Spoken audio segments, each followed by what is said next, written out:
pangarap ko para sa Pilipinas, isang leader na hindi kayo iwan. Pakikinggan ka. Yung may malasakit sa mahirap. Yayakapin ka. Kahit sino ka pa. Ipaglalaban ka.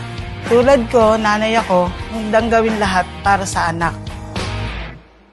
Ituring ang iyong sariling tagahawi ng ulap sa kalangitang kulimlim. Kampanang yayanig sa bawat nilalang magigising ng lupang kulang sa dilig. Ikaw ang magsasabing kaya mo to, tulad ng isang tanglaw sa gitna ng bagyo. Isigaw mo sa hangin, tumindig at magsilbing liwanag, liwanag sa dilim. Harapin mong magiting ang bagong awitin. Ikaw ang liwanag sa dilim.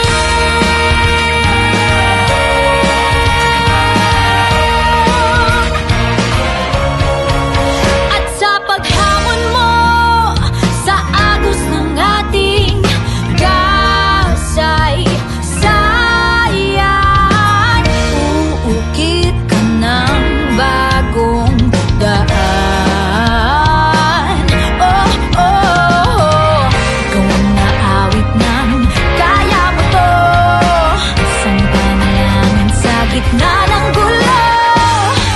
Isigaw mo sa hangin, tumindig at magsilbing liwanag, liwanag sa dilim. Harapin mong magiting ang bagong awitin. Liwanag, liwanag sa dilim. Naniniwala ako na mas marami pa ring bagay ang nagbubuklod sa atin kesa sa ating pagkakaiba. Hustisya! Trabaho, pagkain, Edukasyon at maayos na kalusugan. bahay na masisilungan. Dapat hindi ito mga pangarap lang, kaya tayo ay lumalaban.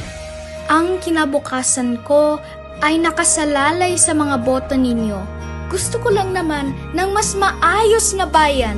Isigaw mo sa hangin, tumindig at magsilbi. Liwanag sa dilim. Harapin mo